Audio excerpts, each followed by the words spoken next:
अस्सलाम वालेकुम, आप देख रहे हैं डायरेक्ट लाइन में हूं जवेरिया जैद। नाज़रीन, आज के प्रोग्राम में जिन टॉपिक्स को हम डिस्कस करने जा रहे हैं उनमें सबसे पहले हम बात करेंगे फील्ड मार्शल सैयद आसिम मुनीर के नेशनल पुलिस एकेडमी इस्लामाबाद के दौरे की, जहां पे उन्होंने पुलिस सर्विस और पाकिस्तान के अफसरान से न सिर्फ मुलाकात की बल्कि तबादला ख्याल भी किया। उनकी जानिब से कहा गया कि पुलिस शहरियों की जानो माल और इज़्ज़त के तहफ़्फ़ुज़ में पहली दिफाई लाइन की हैसियत रखती है। मजबूत, पेशावर और अवाम दोस्त पुलिस फोर्स दाखिली सलामती और कानून की हुक्मरानी के लिए नागुज़ीर है। साथ ही साथ उन्होंने ये भी कहा है कि अमन व अमान के क़याम के लिए मुसल्लह अफ़वाज पाकिस्तान के बहादुर पुलिस एहलकारों के शाना बशाना खड़ी है। दूसरी जानिब वज़ीर आज़म शहबाज शरीफ साहब ने सिक्योरिटी वर्कशॉप के शुरा से आज खिताब किया और कहा है कि खैबर पख्तूनख्वा में पायदार अमन का क़याम नागुज़ीर हो चुका है। कौमी सलामती हुकूमत की अवलीन तरजीह है। उन्होंने कहा है कि दहशत गर्दी के नासूर को जड़ से ख़त्म करने के लिए रियासत पुरज़्म है और सबको एक पेज पर होकर मुत्तहिद होकर दहशत गर्दी से मुकाबला करना होगा। अफगानिस्तान के हवाले से भी उन्होंने बात की और कहा कि 40 लाख अफगानियों के मेहमान नवाजी की है। अफगानिस्तान जो है वो पुरअमन तौर पर रहना चाहता है या नहीं, इस बात का फैसला अब करना होगा। अफगान उबूरी हुकूमत अपने अवाम पर रहम करे, नौजवानों को शिद्दत पसंदी से बचाकर मुस्बत समत देना वक्त की अहम ज़रूरत है। और प्रोग्राम के पहले हिस्से में हम इसी को डिस्कस करेंगे, जबकि प्रोग्राम के दूसरे हिस्से में ट्रंप की गज़ा के लिए बोर्ड ऑफ पीस मंसूबे पर बात होगी। कौन कौन इसमें शामिल होगा, कौन पीछे हट जाएगा, किसको दावत दी गई है, इस बोर्ड ऑफ पीस की अहमियत और मकसद के हवाले से अपने पैनल की राय जानेंगे। और प्रोग्राम के आखिरी हिस्से में बात होगी पाकिस्तान तहरीक इंसाफ की, जिनके हिमायत याफ्ता राजा नासिर अब्बास सेनेट में अपोजिशन लीडर मुकर्रर हो चुके हैं। इस पूरी सूरत हाल पर बात करने के लिए पैनल मेरे साथ मौजूद है। पैनल का तारुफ आपसे करा देती हूँ। ब्रिगेडियर गजनफर अली साहब हमें ज्वाइन कर चुके हैं।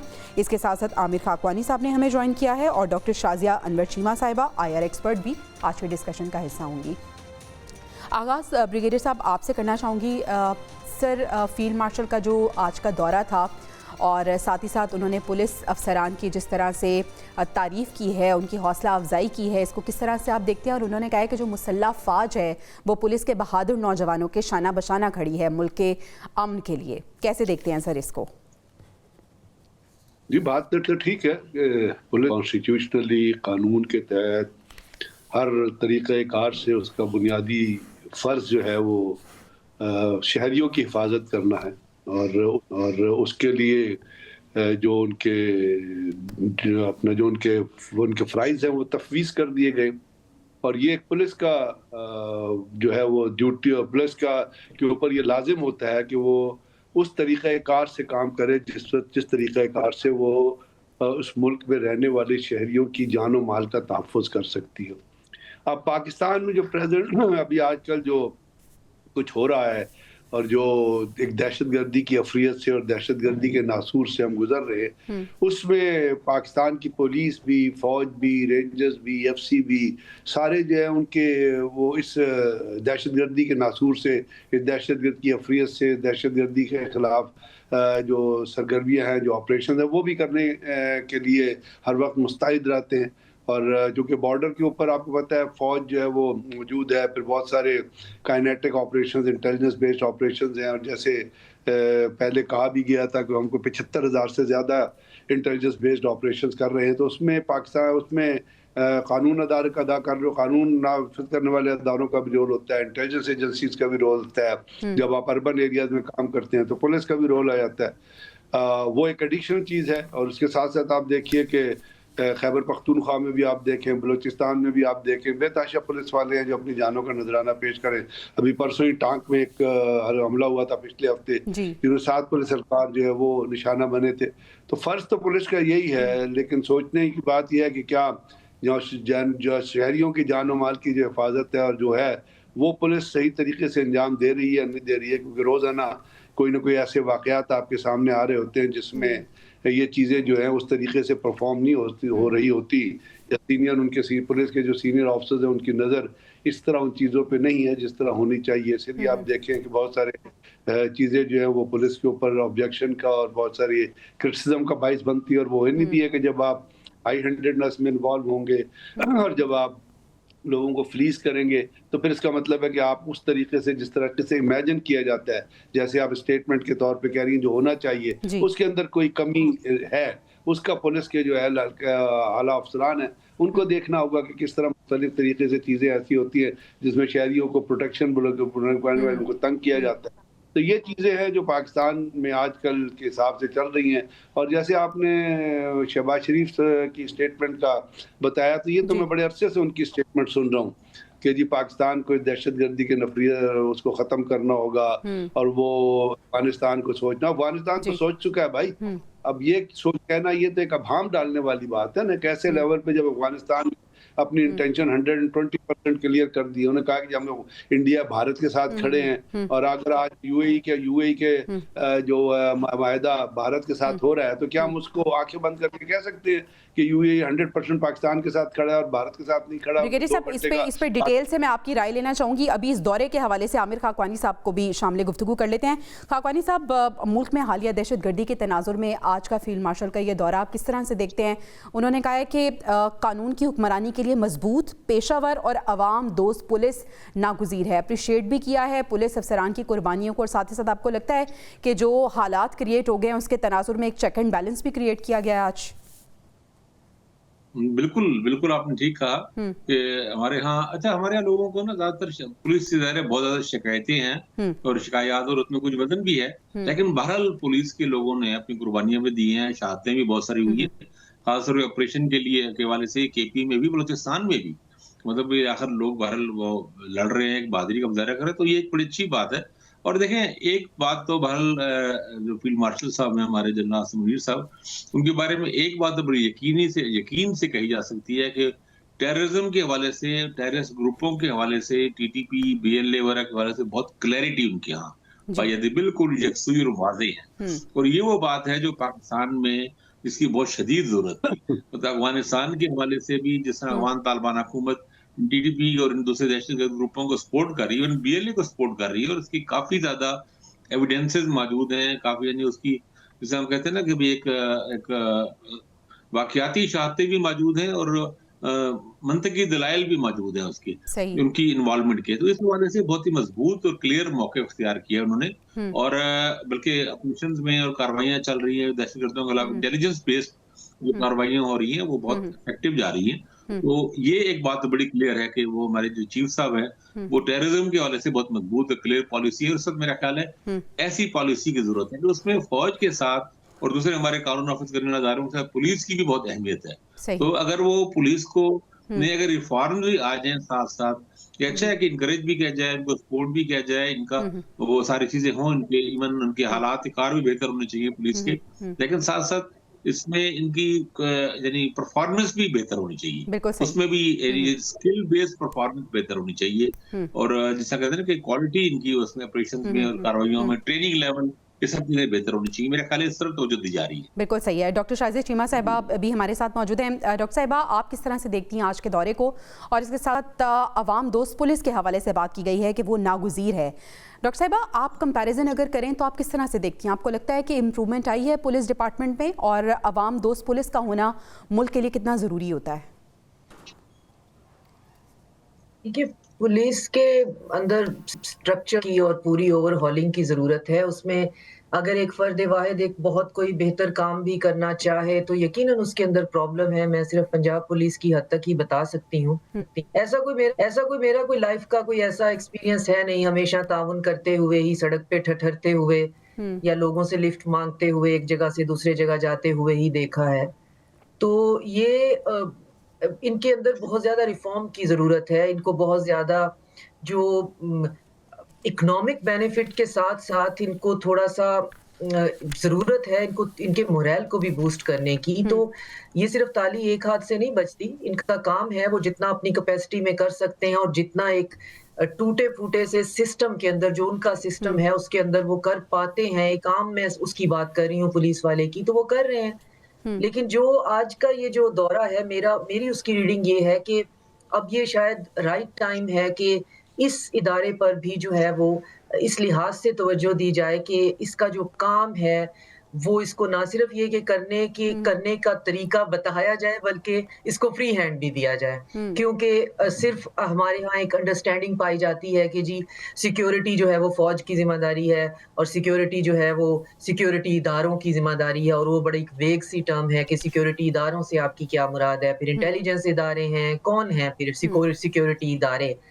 तो ये एक टर्म भी जो है ना, इसको भी थोड़ा-सा नलिफाई करने की ज़रूरत है कि सिक्योरिटी जो एक्सटर्नल है, बॉर्डर सिक्योरिटी है, ठीक है, वो फ़ौज के ज़िम्मे लगा दें आप, ठीक है। लेकिन हर काम जो है वो फ़ौज पर आप थोप के और उसके बाकी सारे इदारे कहें जी कि हम स्ट्रक्चर रिफ़ॉर्म भी नहीं चाहते, तो ये पुलिस के अंदर बहुत ज़्यादा रिफ़ॉर्म की ज़रूरत है ताकि वो एक बहुत पॉजिटिव रोल अदा कर सकें, जिसकी कि बहुत ज़रूरत है इंटरनल सिक्योरिटी में। तो ये बहुत ज़्यादा बर्डन शेयरिंग भी हो जाएगी। सही। लेकिन उसमें अगेन ठीक जो है, है यानी मुझे आज ये लगता है क्लियर कि किया ये गया है कि इसकी मुसल्लह फ़ौज आपके साथ तो खड़ी है, लेकिन हर इदारे को, कानून नाफिज करने वाले इदारे को अपना अपना काम बखूबी अंजाम भी देना है। ठीक है ब्रिगेडियर साहब, अब हम डिटेल में बात करते हैं। वज़ीर आज़म साहब ने आज जो गुफ्तगू की है सर, दहशत गर्दी के हवाले से उन्होंने बात की। सर वो खैबर पख्तूनख्वा सूबे को लेके भी ख़ासे कुछ हमें परेशान नज़र आ रहे थे और वो कह रहे थे कि मुल्क में अमन तब आएगा जब तमाम सूबों में अमन आएगा। और उन्होंने कुछ गिला भी किया है। वो कह रहे हैं कि सुहेल आफरीदी साहब जब CM बने तो मैंने उन्हें कॉल भी की और मुबारकबाद दी, उन्होंने शुक्रिया अदा किया, उसके बाद से उन्होंने कोई कॉन्टेक्ट नहीं किया। जब तक तमाम सूबों में अमन नहीं आएगा पाकिस्तान में अमन नहीं आ सकता और अमन बड़ा नागुज़ीर है। सर क्या आप देखते हैं इस सूरत हाल को, कैसे देखते हैं? बिल्कुल सही बात है। जब तक तमाम सूबों में अमन नहीं आएगा, पाकिस्तान में अमन नहीं आएगा। बलूचिस्तान बॉर्डर करता है अफगानिस्तान के साथ और ईरान के साथ। ईरान के हालात आपको पता है किस तरह डे बाय डे उनको वहाँ टेंशन बढ़ती जा रही है। उसके लिए ज़रूरी है कि वो उसकी टेंशन का जो आफ्टर इफेक्ट्स है या प्रिफरेंस है वो पाकिस्तान के ऊपर ट्रांसफर ना, उसमें दहशतगर्दी है और रीजनल हालात भी है। दूसरी बात है KP के। अब KP के अंदर अगर तो ज़रूरत इस अमर की है कि वहाँ भी जो है अमन होगा तो उसके बाद वो अमन ट्रांसफॉर्म होगा बाकी सूबों में। लेकिन वहाँ पे बात ये है कि KPK के अंदर आपने देखा कि रोज़ाना कोई ना कोई वाक़या दहशतगर्दी का हो रहा होता है। क्यों हो रहा होता है? इसलिए हो रहा था कि KPK की और या बलूचिस्तान में क्यों हो रहा होता है? इसलिए हो रहा था कि KPK जो है बहुत वल्नरेबल पोजीशन में खड़ा है। KPK की पूरी तरह जो है वो अफगानिस्तान के साथ मिलती है, बलूचिस्तान के साथ, ईरान के साथ और अफगानिस्तान के साथ मिलती है। अब जब इतनी वल्नरेबिलिटी है और ऐसी वल्नरेबिलिटी अगर आप तिरा चले जाए या बाजोड़ चले जाए या मामन चले जाए तो बहुत सारी ऐसी जगह है जहाँ से अनडिटेक्टेड मूव होती है अफगान दहशतगर्दों की। और उसके बहुत सारे मिसालें जो है पिछले दिनों में सामने आई, यहाँ पे बॉर्डर के ऊपर जो है वो दहशतगर्दों को टारगेट किया गया, उनकी तश्कीलें आ रही थी। तो इसलिए वहाँ पे दहशतगर्दी की अगर औकात वहाँ ज़्यादा है तो वहाँ पे साफ ज़ाहिर है कि वो उस हुकूमत को अपनी स्किल को भी बढ़ाने की ज़रूरत है। और मैं बल्कि ये कहता हूँ कि सुहेल अफरीदी साहब का जो एक बयान, मुझे उस पर बड़ा अफसोस हुआ था। वैसे तो आपने देखा कि जैसे हमने पहले भी कहा KPK के अंदर बहुत सारे दहशतगर्दी के खिलाफ ऑपरेशन हो रहे हैं। आखिर वो KPK की सरजमीन पे हो रहे हैं ना। वहाँ पे अगर पुलिस एहलकार शहीद हो रहे हैं, वो किधर शहीद हो रहे हैं? वो कहीं KPK से बाहर। इसका मतलब है कि वहाँ पे लोग भी, पुलिस भी और बाकी लोग जो लोग हैं वो दहशतगर्दी से के खिलाफ लड़ रहे हैं। वहाँ बहुत सारे ऐसे वो हो रहे हैं जो है जिरगे हो रहे हैं जिनके अंदर लोकल्स शामिल। बाजोड़ में जिरगा हुआ और वो जिरगे जो है वो फौज भी और पुलिस भी और FC भी करवा रही है। तो ये चीजें वहां पे तो हो रही है, लेकिन उसके अंदर थोड़ा सा मुझे लगता है कि पॉलिटिकल लैग है और उसको अपग्रेड करने की जरूरत है। उसके ऊपर वफाक और KPK की हुकूमत का भी तामुन होना चाहिए और KPK की हुकूमत को भी ये रियलाइज करना चाहिए कि ये कहने से, जैसे उन्होंने स्टेटमेंट दी थी कि जी आप हमें सबूत दें कि जी TTP यहाँ पर मौजूद है। भाई सबूत तो इंटरनेशनल प्रेस दे चुका है। आप न्यूयॉर्क टाइम्स उठा के पढ़े, वॉशिंगटन पोस्ट उठा के पढ़े, आप डिप्लोमेट उठा के पढ़े, आप बाकी मैगजीन उठा, भी UN की सिक्योरिटी रिपोर्ट उठा के पढ़े, मॉस्को डायलॉग का फ्रेमवर्क उठा के पढ़े। के अंदर अच्छा ब्रिगेडियर साहब, फिर सुहेल आफरीदी साहब ने ये सवाल किया था कि इसका जवाब उन्हें मिले और फिर काउंटर भी किया अल-यमीन गंडापुर साहब ने। आमिर खाकवानी साहब, खैबर पख्तूनख्वा की जो सूरत हाल है वो हम सबके सामने है। इस पर हमने अपने प्रोग्राम में बड़ी बात भी की थी पिछले हफ्ते में, जब ये कहा गया था कि अगर दहशतगर्दी अफगानिस्तान से हो रही है तो उसके सबूत दिए जाएँ सुहेल आफरीदी की तरफ से। अल-यमीन गंडापुर साहब ने काउंटर भी किया और उन्होंने कहा कि भाई हमारे पास सबूत मौजूद हैं कि दहशतगर्दी वहाँ से हो रही है। इंटरनेशनल मीडिया, आलमी जरीदे रिपोर्ट कर रहे हैं कि दहशतगर्दी कहाँ से हो रही है। पाकिस्तान नहीं, पूरी दुनिया और मुख्तलिफ ममालिक इससे मुतासर भी हो रहे हैं। लेकिन सर, आज जो वज़ीर आज़म साहब ने गुफ्तगू की है और मुल्क में अमन के हवाले से, सिक्योरिटी के हवाले से उन्होंने बात किया और उन्होंने गिला किया है कि खैबर पख्तूनख्वा की जो हुकूमत है वो उस तरह से ताउन नहीं करी। हुकूमत बारहा पेशकश करती रही है लेकिन वहाँ से बिल्कुल कोल्ड रिस्पॉन्स आ रहा है। कैसे देखते हैं सर आप इसे?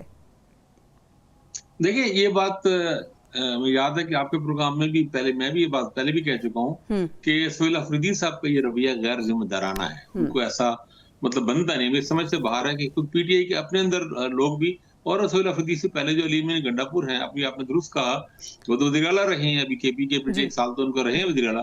तो वो अगर कह रहे हैं कि हमारे पास सबूत मौजूद है और अफगानिस्तान जिम्मेदार है, तो सोहेल अफरीदी के पास क्या रह गया? मतलब उनसे पहले जो वज़ीर सोहेल अफरीदी हुए थोड़ा टाइम हुआ है ना, और उसमें भी जी। उन्होंने कौन सा केपी में बैठ के काम किया, कभी वो लाहौर चल पड़ते हैं, कभी कराची चल पड़ते हैं और दूसरी एक्टिविटीज में भी ज्यादा है।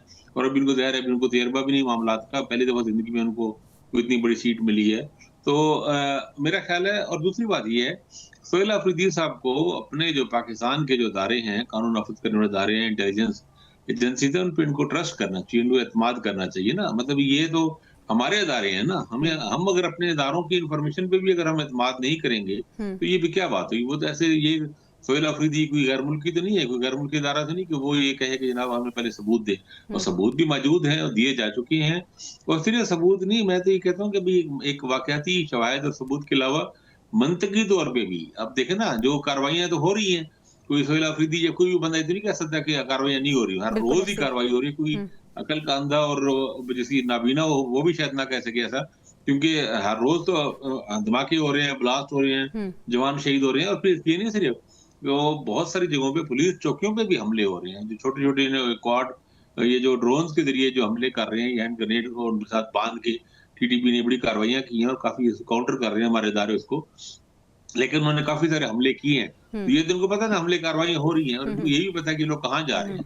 मतलब ये अफरीदी कबीला खुद भी पाकिस्तान के कबायली इलाकों में रहता है और वो सारे ही वेल कनेक्टेड लोग हैं। तो ये मतलब मैं नहीं समझता कि सोहेल अफरीदी को कोई अपने तौर पे इतलात या सही, इन्फॉर्मेशन नहीं होंगे, सही, ऐसा सही। नहीं हो सकता। बिल्कुल ऐसा सही है। मुमकिन नहीं है। डॉक्टर शाज़ी तो ये साहिब, आप पॉलिटिकल वज़ीर-ए-आज़म साहब ने है। अफ़गानिस्तान के हवाले से बात की, 40 लाख अफ़गानियों की मेज़बानी हमने की है, लेकिन अब वक्त आ गया है कि अफ़गानिस्तान सोच ले कि वो अमन चाहता है या नहीं चाहता। साथ ही साथ अबूरी हुकूमत को उन्होंने कुछ तनकीद का निशाना बनाया और वो कह रहे हैं कि अफ़गानिस्तान के अवाम के हाल पर रहम करे, जो इस वक्त वहाँ की सिचुएशन है। अब वक्त की अहम ज़रूरत है कि अमन को चूज़ किया जाए। देखिए कि हमने बहुत अफ़गानियों की एडवोकेसी कर ली, बहुत ज़्यादा उनके अपोलोजिस्ट हम बन गए, बड़ा हम उनके लिए सरमाया लेके आ गए, और बहुत हमने कर लिया। अब मेरा नहीं ख़्याल कि ये रेटोरिक भी जो है, ठीक है, एक ऐसे स्टेचर पे जहाँ पे जो प्राइम मिनिस्टर शहबाज शरीफ हैं, आपको इसी तरह इतनी धीरज से ही बात करनी चाहिए, बात का यही सलीका है। मगर चूँकि हम पे ये कदगन नहीं है, तो हम ये खुल के कह सकते हैं कि बुनियादी तौर पे पाकिस्तान ये अब चाहता है कि अब आप जो भी करना चाहते हैं, अब अपना आप जो है वो खुद सँभालें और इस तरफ जो है वो आप उसका रुख बंद कर दें। लेकिन मेरा ख़्याल है कि ये बात भी जो है इतनी वो नहीं है जो कि इस वक़्त होनी चाहिए। अभी हम एक सूबे की बात कर रहे हैं, तो सूबे की बात को भी हम एक बहुत अजीब एंगल से डिस्कस कर रहे हैं। वो सूबा एक ऐसी पार्टी के पास है जो कि पूरी की पूरी पार्टी जो है, वो मिन हैसुल कौम जो जितने भी उनके लोग हैं, ख़ास तौर पे बाहर बैठे हुए हैंडलर, वो पाकिस्तान और एंटी पाकिस्तान नैरेटिव और ख़ास तौर पे एक इदारे जो हैं, उसकी इंडिविजुअल्स के खिलाफ भी जो है वो स्लर करते हैं, पूरी एक स्लर ब्रिगेड है, उनकी ट्रोलिंग करते हैं। उनका ये कहना है कि उन पार्टी का अगर जो है उस टनल विजन का, या अगर वो कहीं पे फँस गए हुए हैं, यहाँ से निकल नहीं रहे हैं, तो उसकी वजह स्टेट है और चंद इदारे हैं। तो जब वो आपके सामने इस तरह फन फैला के ऑलरेडी खड़े हुए हैं और बहुत नेकेडली आपको बता रहे हैं कि आप हमारे दुश्मन हैं, तो आप उनसे क्या उम्मीद करते हैं कि वो आपके नैरेटिव के साथ चलेंगे? यकीनन वो आपके दुश्मन के नैरेटिव के साथ चलेंगे। क्यों? क्योंकि वो आपको अपना दुश्मन समझते हैं। वो स्टेट को अपना दुश्मन समझते हैं। वो स्टेट के सिक्योरिटी इदारों को अपना दुश्मन समझते हैं। तो वो क्यों मानेंगे कि आपकी बात जो है वो आपके साथ क्यों चलेंगे? और पाकिस्तान उनको इतना उनकी रस्सी को ढील क्यों दी हुई है? एक पूरा सूबा जो है उसके लोग सफ़र कर रहे हैं, तो वहाँ पे क्यों कोई और सिस्टम नहीं आ सकता है? ये अजीब किस्म के जो हैं मनचले जो हैं, ये मनचलों का टोला हम कब तक देखते रहेंगे कि या हम इनको बर्दाश्त करते रहेंगे? तो हमें अफ़गानिस्तान के मामले में भी बहुत सख्त रवैया रखना चाहिए। जो मेरी अंडरस्टैंडिंग है वो हमारा है। और जहां तक हमारे जो प्राइम मिनिस्टर शहबाज शरीफ हैं, वो जिस स्टैचर पे हैं उनको इसी तरह ही गुफ्तगू ज़ेब देती है, वो इसी तरह करते हैं, यही उनका मिजाज है। लेकिन हमें पता है अफगानिस्तान के साथ हमने उनके साथ क्या करना है और क्या हम कर रहे हैं। प्रॉब्लम सिर्फ जो है वो अपना ही एक सूबे के अंदर है, वही हमसे थोड़ी सी देरी हो रही है। वहीं पे हमें नहीं समझ आ रहा कि गवर्नर राज लगने में कितना टाइम लग सकता है, या ये सारा जो एक एंटी पाकिस्तान जो है वो फंसे हुए लोग जो हैं, इनसे छुटकारा कैसे हल किया, इनसे लिया जा सकता है। यानी बैरूनी महाज पे तो हम लड़ ही रहे हैं, लेकिन जो अंदरूनी चैलेंजेस हैं वो भी इस वक्त बहुत ज़्यादा चैलेंजिंग बने हुए हैं पाकिस्तान के लिए, और उसका हल होना, उसका सॉल्व होना बहुत ज़्यादा ज़रूरी है। नाज़रीन, हमें ब्रेक पे जाना है। ब्रिगेडियर साहब हमारे साथ ही मौजूद हैं, पूरा पैनल ही इनफैक्ट हमारे साथ मौजूद है। ब्रिगेडियर साहब, हम वापस आएंगे तो हम बात करेंगे ट्रंप ने गजा के लिए जो बोर्ड ऑफ पीस कायम किया है, इसका मकसद, कौन इसमें शामिल होगा, कौन नहीं शामिल होगा, कॉन्सिक्वेंसेस क्या होंगे, ये सब हम डिस्कस करेंगे ब्रेक के बाद। Stay with us. Welcome back नाजरीन। डोनाल्ड ट्रंप की अगर हम बात करें तो बोर्ड ऑफ पीस एक कायम किया जा रहा है उनकी तरफ से, जिसको लीड वो खुद करेंगे। इसके साथ साथ 60 ममालिक को इसमें दावत दी गई है कि वो इसमें शामिल हो सकते हैं। इंटरेस्टिंग चीज़ ये है कि मुस्तकिल रुकनीत के लिए $1 अरब की शर्त भी रखी गई है। इसका बैकग्राउंड थोड़ा सा आपको बता दूं तो बोर्ड ऑफ पीस का तस्वुर गजा जंग के खात्मे के लिए पेश किए गए उनके 20 नुकाती मंसूबे के तहत दिया गया था। अब पाकिस्तान को भी दावत मिली है। ब्रिगेडियर साहब, ये जो बोर्ड ऑफ पीस एक बनाया जा रहा है, इसकी क्या अहमियत है, इसका मकसद क्या है, और क्या गजा में ये पीस लेके आएगा? ये असल में बोर्ड ऑफ डिस्ट्रक्शन है, इट विल डिस्ट्रॉय गजा। और ट्रंप का जो मकसद है वो वहाँ पे पीस, अगर करप्शन के थ्रू लाना है, अगर कैसीनोस के थ्रू लाना है, अगर जुए के जरिए लाना है, अगर डांस के जरिए लाना है, वो तो एक पीस की तरफ नहीं, वो तो एक इखलाकी अपना तमाम चीज़ों की तबाही की तरफ जाएगा। क्योंकि अभी तक जो नाम आए हैं उसमें टोनी ब्लेयर का नाम आ रहा है। टोनी ब्लेयर दुनिया का झूठा तरीन आदमी है जी। He is the biggest liar and hypocrite ever produced in this. He does not have the qualification. वो इस चीज के लिए सोचते पूरे दुनिया से झूठ बोला। सर चिलकोट इंक्वायरी उठा के पढ़े, उन्होंने कहा टोनी ब्लेयर से गंदा आदमी कोई नहीं है। उसने पूरे बरतानिया से झूठ बोला। इराक के पास कोई WMDs नहीं थे। बुश भी इसी तरह, he was the biggest lawyer. तो इस किस्म के लोगों को लाके, या जो ट्रंप का सन इन लॉ है कुश्तर, वो क्या है, उसका क्या वैल्यू है? उसने, वो तो प्रॉपर्टी डीलर है। तो क्या आपने प्रॉपर्टी डीलिंग करनी है गजा के अंदर? ये तो गजा की तबाही और बर्बादी करने जा रहे हैं। क्या गजा के मुसलमान जिनको आप 1.5 लाख लोगों को शहीद कर चुके हैं, मार चुके हैं, और यही इजराइल का प्लान था।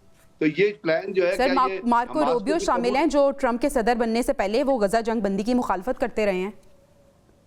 तो यही मैं आपसे अर्ज कर रहा हूँ ना, तो आप देख लीजिए ना, कॉम्पोजिशन ऑफ द बोर्ड देख लीजिए। अभी तक आया, फिर आपने कहा जी $1 अरब क्या करना है वहां पे, उन्होंने कैसीनोस बनाने हैं। उसने, वो ट्रंप ने पहले ही अपने बयान में कह दिया था कि जी हम तो उसको डेवलप करेंगे जी, वहां पे प्रॉपर्टी डीलिंग होगी और ये होगा। क्या गजा का ये मुस्तकबिल है? वहां पे मुसलमान रहते हैं। पहले आपने अभी ईरान के पीछे पड़े हुए हैं, इराक को तबाह कर दिया है, लिबिया को तबाह कर दिया है, सीरिया के अंदर रोजाना बमबारी कर रहे हैं। वो दुनिया का सबसे बड़ा जेनोसाइडर जो है नेतन्याहू, जो इंटरनेशनल कोर्ट ऑफ जस्टिस ने जिसको जेनोसाइडर का मुजरिम करार दिया है, उसको ट्रंप गले लगाता है, वो कुशनर का दोस्त है। तो क्या इस तरह गजा की रिकंस्ट्रक्शन होगी? ये तो बहुत बड़ा धोखा है दुनिया के साथ। यानी ये ट्रंप ने इससे पहले झूठ बोला दुनिया से, जब शर्म शेख में मायदा हुआ कि जी बहुत बड़ा मायदा हो गया, गजा के अंदर ये पीस आ जाएगा। हर एक ने लुड्डी डाली कि जी हमने बड़ी लुड्डियां डाली कि जी अब तो गजा में पीस आ गया, और ट्रंप तो बहुत बड़ा आदमी है, और ट्रंप ने तो कमाल कर दिखाया। क्या पीस आया? क्या उसके मायदा सान होने के बाद गजा के अंदर जो डिस्ट्रक्शन होनी थी, जो लोगों की तबाही होनी थी, जो पैलेस्टीनियन को मारना था, जो उनको, क्या वो रुका? रोजाना वो 50 से 60 लोगों को जो है वो शहीद कर देते हैं। तो ये किस किस्म का दुनिया का रूल है जो चल रहा है? और क्यों वो इस चीज के ऊपर जो है ना कोई बोल रहा है? अब तो साफ जाहिर है, अभी आपने देखा कि अगर जो कुछ हुआ है यमन में, जो कुछ हुआ है, जहाँ पे सऊदी अरब यूएई आमने सामने खड़े हुए हैं, या जिस तरह यूएई की जो लिंकेजेस आ रहे हैं और वो लेके इजराइल को चल रहा है, तो ये आप मुझे बताइए कौन सा बोर्ड ऑफ पीस है? It is a board of destruction for Gaza. It is a board of hypocritic people. It's a board of liar. It is board of cheaters. अगर वो करते हैं और चीट करना है दुनिया को और गजा के ऊपर तबाही और बर्बादी करनी है, तो भाई फिर तो दुनिया का, अगर ये पाकिस्तान के लिए भी बड़ी चैलेंजिंग सिचुएशन है। पाकिस्तान को भी दावतनामा मिला है, अब क्या रिस्पॉन्स होगा? पाकिस्तान शुड थिंक, इसके ऊपर डिस्कशन होनी चाहिए। अपना असेंबली में इस चीज को लेके आना चाहिए, इसके ऊपर डिबेट होनी चाहिए। It's a very delicate thing कि जी आप गजा के लिए देखिए, पाकिस्तान का 1947 से लेके अभी तक पैलेस्टाइन के बारे में जो सेंस है वो बड़ा प्रिंसिपल रहा है, बहुत असूली मौक़िफ़ पे ऊपर पाकिस्तान हर जो भी हुकूमत आई वो बड़े असूली मौक़िफ़ पे कायम रही है कि जी हम पैलेस्टाइन में जो डिस्ट्रैक्शन होती है या इजराइल की जो वहाँ पे जेनोसाइड है, जो इजराइल वहाँ पे मारता है 1947 से, we do not support that और हम उसको अपोज करते हैं। तो गजा के अंदर फलस्तीनियों की कॉस्ट पे, गजा में रहने वालों की कॉस्ट पे, उनकी जान और उनके माल की कॉस्ट पे, उनके घरों की कॉस्ट पे अगर आप वहाँ पे कैसीनोज बनाएंगे और वहाँ पे आप प्रॉपर्टी डीलिंग शुरू कर देंगे, वहाँ पे आप क्लब्स बना देंगे, तो आप मुझे बताइए कि वो पाकिस्तान के स्टांस से क्या वो चीज मैच करती है? बिल्कुल ऐसे ही है। तो हमारा पाकिस्तान के लिए डिफिकल्ट सिचुएशन है। अब इसका यकीनन अब जवाब भी देना है, देखते हैं क्या जवाब दिया जाता है। आमिर खाकवानी साहब, बोर्ड ऑफ पीस जो ट्रंप की तरफ से बनाया जा रहा है, जिसको लीड कर रहे हैं डोनाल्ड ट्रंप खुद, क्या उनकी क़यादत अमन की ज़ामिन हो सकती है? कैसे आप रीड करते हैं इस बोर्ड ऑफ पीस को?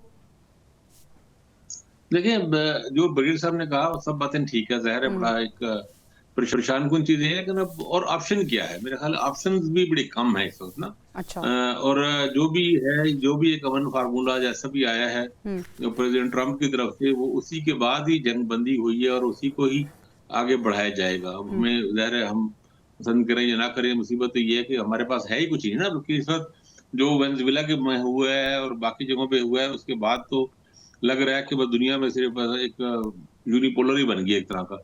मतलब रशिया और चाइना को अपने जगह खड़ा होना चाहिए, रेजिस्ट करना चाहिए, लेकिन सब चीजें बहुत मुख्तलिफ है। बहरहाल, लेकिन मुझे एक बात लग रही है कि एक और पहलू भी इसमें है कि हमास को डीमिलिटराइज करना, उनको गैर मुसल्लह करना, वो भी एक बड़ा एक मरला होगा, एक अहम मरला होगा, क्योंकि हमास इसके लिए तैयार नहीं होगी। तो मतलब ये जो बोर्ड बना है, पीस बोर्ड, और प्रेसिडेंट ट्रंप खुद उसको अगर लीड कर रही हो और टोनी ब्लेयर हो और दूसरे लोग हों, तो वो मेरा नहीं ख्याल कि हमास के लिए और मुश्किल हो जाएगा। तो मुझे वैसे ही लग रहा है कि पाकिस्तान इसमें शायद उस तरह शामिल ना हो। मतलब ये तो एक है कि एक इस लिहाज से कि पाकिस्तान के लिए एक अच्छा, एक इम्पोर्टेंस की वजह से पाकिस्तान को इनवाइट किया गया, चलें ठीक है, वो तो एक चलो हम उसे एक अच्छे मानों में ले सकते हैं कि पाकिस्तान को इस तरह इस काबिल समझा गया। लेकिन मेरा ख्याल है कि मेरा नहीं ख्याल कि पाकिस्तान जाएगा, कम से कम हमास को डिमिलिटराइज करने तो बिल्कुल नहीं जाएगा। सही। लेकिन जो भी होगा, क्योंकि पाकिस्तान, तुर्किया और सऊदी अरब, ये तीनों इस वक्त बहुत से मामलात में, खासतौर मिडिल ईस्ट पर एक सोच रही है, एक जैसी सोच, और आपस में प्लान करके और डिस्कस करके, तो जो भी स्ट्रेटेजी में बनाई जाएगी वो इन ममालिक को भी साथ रखी जाएगी। बाकी पार्लियामेंट में बहस होनी चाहिए, बहुत अच्छी बात है, पार्लियामेंट में इशू लेके जाना चाहिए। यमन में आपको याद होगा चंद साल पहले जब यमन में इशू था उस वक्त वार आर्मी भेजने का, तो वो भी पार्लियामेंट में गया था और पार्लियामेंट उसके खिलाफ डिसाइड किया था। पार्लियामेंट में डिबेट होनी चाहिए। और अब तो अच्छी बात यह है कि अपोजिशन लीडर जो हैं वो भी एक ऐसे आदमी है, महमूद इस्तिलज़ाई, जो पॉलिटिकल एक्टिविटी को, डिबेट को और इन चीजों को सपोर्ट कर रहे हैं। तो ये बहुत अच्छा है, पार्लियामेंट की बहुत अच्छी तजवीज़ है, उस पर डिस्कस होना चाहिए और फिर फैसला हो। ठीक है डॉक्टर शाज़िया साहिबा, आप किस तरह से देखती हैं ये बोर्ड ऑफ पीस को, और इसके साथ साथ पाकिस्तान को जो दावत मिली है पाकिस्तान के लिए, अब कितना चैलेंजिंग है इसका रिप्लाई करना?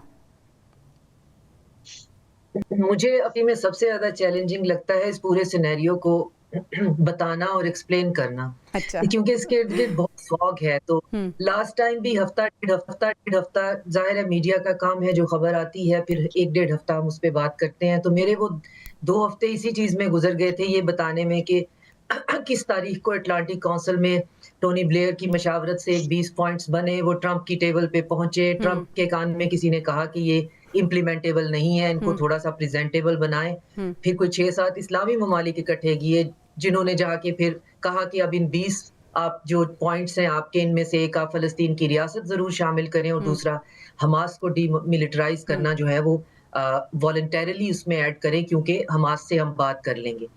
उसके बाद फिर एक बहुत बड़ा ब्लंडर ये हुआ कि वो सारे के सारे ड्राफ्ट जो हैं वो आपको मुख्तलिफ प्लेटफॉर्म्स पे दिखाई देने लग गए, तो डिस्कशन करना और मुश्किल हो गया कि हम किस पॉइंट्स की बात कर रहे हैं। तो मुझे लगता है ये शायद ये जो मेज बनाया गया है, भूल भुलैया, ये भी हमें गुमराह करने के लिए ही है। आपको 4 से 5 वो ड्राफ्ट मिल जाते हैं जिसमें फेज 1 की बात हुई, फेज 1 पे जैसे ब्रिगेडियर साहब कह रहे थे बड़ी शानदार सी तकरीब भी हुई, और उसके बाद फिर जो जेनोसाइड है वो थोड़ा स्लो मोशन पे चला गया। वो डायरेक्ट बमबारी की बजाय जो है वो लोगों को ठठर के मारना, भूखा मारना और टारगेट किलिंग और असैसिनेशन पे चला गया। लेकिन बहरहाल हम इसकी डिटेल बहुत डिस्कस कर चुके हुए हैं। फेज़ 1 जो है ट्रंप अब रिसेंटली कह रहे हैं जी मेरा कंप्लीट हो गया है, उनसे किसी ने नहीं पूछा जी कंप्लीशन की उनकी डेफिनेशन क्या है। तो अब हम फेज़ 2 की तरफ जा रहे हैं और फेज़ 2 की तरफ जब जा रहे हैं तो तमाम इस्लामी ममालिक जो कि फेज़ 1 में और हम भी जो उसकी एडवोकेसी भी कर रहे थे कि एटलीस्ट गजा के लोगों को फ्रेंडली फेसेस मिलेंगे, हम बड़े समझदार हैं, एटलीस्ट हमारे लोग वहाँ होंगे, तो कोई ना कोई हम हल निकाल लेंगे। तो अब सबको ये बात समझ में आ गई है कि ये सारे का सारा जो है एक बहुत ही ऐसी बुनत है इसके अंदर, एक ऐसा डार्क मेज़ है जिसमें निकलने का कोई रास्ता नहीं है। तो पाकिस्तान के फॉरेन ऑफिस ने तो एक स्टेटमेंट जारी कर दी है, जिसमें उन्होंने कहा है कि जी हम बिल्कुल शमूलियत का खैर मकदम करते हैं। हम जो है वहाँ पे फ़लस्तीन का हमारा एक स्टेटेड पोज़ीशन है, वो वही है। हमास की डीमिलिटराइज़ेशन का हम कोई पार्ट नहीं बनना चाहते। हम किसी ऐसे मंसूबे का पार्ट नहीं बनेंगे जिसमें फ़लस्तीन की रियासत का at the end of the tunnel क़याम नहीं है। और दूसरा, हमने फिर जो है ये फैसला किया है कि हम ये पूरा मसला पार्लियामेंट में लेके जाएँगे। तो अब जो है उससे ये हुआ है कि हम ट्रंप के जो है वो जो इमीडिएट उनका जो एक वार होता है, जो हर पर्सनैलिटी से डील करने का एक तरीका है, हम उससे भी थोड़े से पीछे हट गए हैं। और दूसरा बड़ा डेमोक्रेटिक तरीका है जी हमारी पार्लियामेंट कहेगी तो हम इसका हिस्सा बनते हैं, अगर नहीं कहेगी तो फिलहाल हम इस चीज़ से जो है वो थोड़ा साइड पे हो गए हैं। लेकिन अगेन जैसे बाकी कोलीग हमारे बात कर रहे हैं, ये फेज़ 2 जो है इसके अंदर आपको 56 ममालिक के अलावा बाकी सारे कौन हैं? बैंकर्स हैं, रियल एस्टेट के लोग हैं और सिलिकॉन वैली के टेक जायंट्स हैं। और वहाँ पे वो करना क्या चाह रहे हैं? और वहाँ पे इसकी रिकंस्ट्रक्शन की बात हो रही है, वो भी 56 ममालिक के लोगों के पैसों से। और रिकंस्ट्रक्शन आपसे अगर किसी से पूछा जाए कि फेज़ 2 है क्या? तो किसी को पता नहीं है। I mean, मुझे ढूँढने और रिसर्च करने के बाद भी कुछ नहीं मिला कि फेज़ 2 से इनकी मुराद क्या है। तो उसके बाद फेज़ 3 की तरफ कि वो क्या होगी तो वो भी नहीं पता। फेज़ 1 हमारे सामने नहीं है। तो हम सिर्फ देख ही सकते हैं, 24/7 हम एक जेनोसाइड देख सकते हैं। हम एक उस पर उस दर्द और तकलीफ की फटीग में जा सकते हैं, उस अज़ियत का शिकार हो सकते हैं। इसके अलावा हम क्या कर सकते हैं? लेकिन उस पे जो सोने पे सुहागा है वो गल्फ के अंदर की रिफ्ट है। और गल्फ के अंदर की रिफ्ट ने खास तौर पे बहुत अगली और बदबूदार हकीकतें जो कि हमें पता थी लेकिन ना हम करते थे, अब वो बहुत उनके सामने आनी शुरू हो गई हैं कि ये जो जिसको आप हाईलाइट कर रही हैं इसको हम ब्रेक के बाद डिस्कस करने जा रहे हैं। नाज़रीन ब्रेक पे जाना है, ब्रेक से वापस आएंगे तो पाकिस्तान तहरीक इंसाफ और इसके साथ साथ जो यूएई का मुआहदा हुआ है भारत के साथ दिफाई मुआहदा, उसके कॉन्सिक्वेंसेस को डिस्कस करेंगे। Stay with us. Welcome back नाज़रीन। मजलिस वहदतुल मुस्लिमीन के सरबराह और पीटीआई के हिमायत याफ्ता सेनेटर राजा नासिर अब्बास को सेनेट में अपोजिशन लीडर मुकर्रर कर दिया गया है। खाकवानी साहब, कौमी असम्बली के बाद अब सेनेट को भी अपोजिशन लीडर मिल गया है, सियासत का रुख बदलेगा, कुछ तब्दीली आएगी, कुछ पॉजिटिव चेंज हम देखेंगे? देखें, बज़ाहिर तो ऐसा लग रहा है कि पीटीआई खुद थोड़ा सा जरा साइड पे हो गई या पीछे हो गई, अपने जो तजर्बाकार है समझ लें और काबिल एतमाद जो लाइज है उनके महमूद खान चगदई साहब को, राजा नासिर अब्बास साहब को, उनको उसने आगे करने का मौका दिया है। कौमी असम्बली में भी रह रहे बड़ी एक मुस्बत तब्दीली और चगदई साहब की पहली तकरीर बहुत पॉजिटिव थी और उन्होंने पार्लियामेंट को अख्तियार देने की, बाख्तियार बनाने की और मुकालमे की और एक अच्छी बातें की। उनकी ऐसी बातें थी कि जिसमें सबसे लगता है कि एक्टिविटी बढ़ेगी, वहाँ पे पॉलिटिकल एक्टिविटी पार्लियामेंट के अंदर बढ़ेगी। तो जहाँ तक सेनेट में ताल्लुक है, मेरा ख्याल है इसमें भी चीजें बेहतर होंगी। अगरचे राजा नासिर अब्बास साहब का बहुत ज्यादा एक्सपोजर इस हवाले से, बयानात या स्टेटमेंट के हवाले से अभी सामने आए तो तब पता लगेगा। लेकिन मेरा ख्याल है, मुझे लगता है कि एक पार्लियामेंट में अगले साल में ये 2026 में सियासी सरगर्मियां सड़कों के बजाय पार्लियामेंट में ज्यादा होगी, मुझे लग रहा है, मैं फील कर रहा हूँ। एक्टिविटीज बढ़ेंगी और थोड़ा सा मफाहमत का अमल भी शायद शुरू हो। अच्छा, सड़कों की बजाय आप कह रहे हैं पार्लियामेंट की रौनकें बहाल होती हुई नजर आएंगी, लेकिन 8 फरवरी बिल्कुल अब करीब है। खाकवानी साहब, उसका मुस्तकबिल आप क्या देख रहे हैं? महमूद खान चगदई भी कह रहे हैं कि हम बाहर निकलेंगे और लोग जमा होंगे, तो कैसे देखते हैं आप, क्या करने जा रहे हैं 8 फरवरी को? देखिए, अगर पुरअमन एहतजाज करने की इजाजत देनी चाहिए। मेरा ख्याल है 8 फरवरी को अगर वो पॉलिटिकल अपना प्रोटेस्ट करते हैं, क्योंकि उनका एक मौक़िफ़ है, उनका एक पॉइंट ऑफ व्यू है कि इलेक्शन में उनको एतराज है, वो अगर वो पॉलिटिकल एक्टिविटी करते हैं और पुरअमन सियासी एक्टिविटी की इजाजत होनी चाहिए, क्योंकि उसका कोई जवाज नहीं है रोकने का, सियासी सरगर्मियों को रोकने का, क्योंकि बाकी सरगर्मियां भी चल ही रही है ना। अभी जमात इस्लामी ने एक बहुत बड़ा इज्तिमा किया लाहौर में, तो वो भी ज़ाहिर नहीं रोका गया ना, एक्टिविटी हुई है कि 3 दिन 4 दिन तक रहा उनका और बहुत लोग, लाखों लोग जमा हुए उनके। तो मेरा ख्याल है तहरीक इंसाफ को भी परमानेंट पॉलिटिकल एक्टिविटी करने की इजाजत देनी चाहिए। वो लॉन्ग मार्च या धरने या इस तरह की चीजें करें तो चलो ठीक है, वो एक मामला मुख्तलिफ है, लेकिन परमानेंट पॉलिटिकल एहतजाज तो उनका हक है ना, ये सियासत है ना। अपोजिशन जमातें एहतजाज नहीं करेंगी, अपना अगर पॉइंट ऑफ व्यू बयान नहीं करेंगी, यार उनकी ओपिनियन मुख्तलिफ होती है, हुकूमत से मुख्तलिफ होगी ना। और ये तो वैसे भी इलेक्शन के बाद से इशू चल रहा है पीटीआई का, तो वो अगर इतना इजाजत देनी चाहिए खासकर पंजाब हुकूमत को। अच्छा खाकानी साहब, आपकी मौजूदगी का फ़ायदा उठाते हुए मैं आपसे ये भी ज़रूर पूछना चाहूँगी कि मुज़ाकरात के हवाले से जो कन्फ्यूजन है पाकिस्तान तहरीक इंसाफ के अंदर, क्या आपको आने वाले दिनों में लग रहा है कि ये बर्फ़ पिघलेगी, दोनों तरफ से मुज़ाकरात की टेबल पे बैठेंगे? ख्वाजा आसिफ साहब कह रहे हैं कि हम तो बड़ी दफ़ा दावत दे चुके हैं, लेकिन दूसरी तरफ से बड़ा कोल्ड रिस्पॉन्स आता है, और फिर उन्होंने कहा है कि हम किस तरह से बात मानें, क्योंकि यहाँ पर हर लम्हा बात बदलती है और यू टर्न लिया जाता है। वो कह रहे हैं ये 4-5 ज़बानें बोलते हैं, आखिर हम किस पर एतबार करें? ख्वाजा आसिफ साहब ये कह रहे हैं।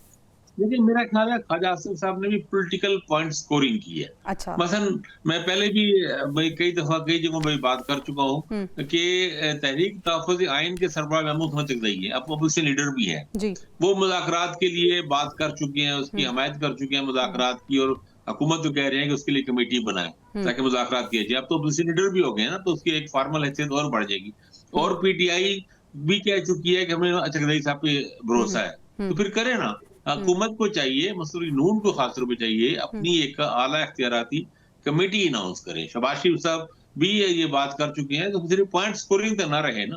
अव्वल तो ये है कि सारे अमल में अगर मफाहमत चाहती हैं तो ख्वाजा आसिफ जैसे जो हॉक्स है हुकूमत के अंदर मिनिस्टर, उनको थोड़ा सा खामोश करें। और सबसे पहली बात तो ये है कि कमेटी एक बनाए, हुकूमत अपनी कमेटी अनाउंस कर दे कि ये हमारी कमेटी है जी। अच्छा, स्पीकर साहब को इन्वॉल्व कर लें या सादिक साहब को कर लें, या जो भी और प्रोसेस उसके लिए किया जाए, और फिर ये कहा जाए चकदई साहब से कि आए जनाब आप इस मुज़ाकरात में शामिल हुआ, आपको तहरीक इंसाफ को भी आप एतमाद है, चकदई साहब के साथ जो कमेटी बनाए तहरीक इंसाफ को भी रुकन शामिल कर लेंगे, तो और वो एक इस तरह कम से कम दोनों तरफ से कमेटियां हो जाएं, बन जाएं, और एक पहला इजलास कर ले, और कोशिश करें मीडिया से जरा बाहर रखें। ठीक है, यानी कोई उम्मीदनामा नजर आए। अच्छा, मुल्की सियासी सूरत हाल पे तो हमने बात कर ली, खित्ते की सियासत पे बात करेंगे। डॉक्टर शाज़िया चीमा साहिबा हमारे साथ मौजूद हैं। खित्ते की सियासत में एक नया मोड़ आया है डॉक्टर साहिबा, भारत ने यूएई के साथ दिफाई और तिजारती मुआहदा कर लिया है। किस तरह से आप इसको रीड करती हैं, क्या कॉन्सिक्वेंसेस होंगे इसके? देखिए, सबसे पहले तो ये कि भारत ने यूएई के साथ कोई दिफाई मुआहदा नहीं किया है। उनका डिफेंस परचेज का कॉन्ट्रैक्ट है 2030 तक। अच्छा। और वो चल रहा है, बहुत बड़ा कॉन्ट्रैक्ट है। अभी उन्होंने टेंटेटिव एक पेपर जो है उस पे एक डिलिब्रेशन की है, जिसकी अंदर जिसकी हाइप क्रिएट हो गई। अगर यूएई जी बिल्कुल, और अगर यूएई ने ये भी किया है, क्योंकि अभी तक वो पेपर भी हमारे सामने नहीं आया, बस एक टेंटेटिव सा आइडिया है, तो हमें ये समझने की जरूरत है कि यूएई ने ये किया क्यों है। वो जाहिर है सऊदी अरेबिया की मुखासमत में, और लेकिन यूएई के हमारे साथ बहुत अच्छे ताल्लुकात हैं। ये बिल्कुल उतनी ही बचगाना बात है जो कि रिसेंटली ट्रंप ने जो है वो नॉर्वे से कहा है कि देखा तुम लोगों ने मुझे नोबेल प्राइज नहीं दिया, तो अब मैं पूरी दुनिया में जंगें लगा दूंगा। जी। तो अब हम उनसे तो ये एक्सपेक्ट कर सकते हैं, लेकिन यूएई एक ऐसा घाघ मुल्क है जो नेविगेट कर रहा है, जो साइज में छोटा होने के बावजूद हम उसे सऊदी अरेबिया का हमेशा छोटा भाई समझते हैं। तो अगर उनकी थोड़ी सी खटपट हो गई है, और खटपट भी क्या हुई है कि यूएई जो है वो इजराइल के बहुत करीब है, इब्राहिम अकॉर्ड मान चुका है और सपोर्ट करता है, फलस्तीन जो है उसकी कॉज के साथ उतना कमिटेड है ही नहीं, और खास तौर पे जो साउथ यमन है सदरन, उसको वो ऑटोनमस बनाना चाहता है, सोमालीलैंड को तस्लीम करना चाहता है, तो वो एजेंडा में थोड़ा सा, लेकिन सऊदी अरेबिया ये नहीं करना चाहता। सऊदी अरेबिया को ये है कि ये जो ग्रेटर इजराइल का प्लान है उसमें आधा सऊदी अरेबिया भी आता है, तो हमें कहीं ना कहीं रुकना है ना। हम इब्राहिम अकॉर्ड का इतनी जल्दी हिस्सा बन सकते हैं बगैर किसी फलस्तीनी रियासत के, और फलस्तीनी रियासत अगर इस पे पत्थर रख के देखा जाए तो नक्शे पे आपको चंद नुक्तों के अलावा प्रैक्टिकली आप किस चीज को रियासत वहां पे कहेंगे, कुछ है ही नहीं। तो वो अगर जब जिस दिन आप रियासत बैठे तो आपको रियासत बनाने की भी जगह नहीं वहां पे मिलनी। तो अब ये अगर यूएई ऐसी हरकत कर रहा है, जो कि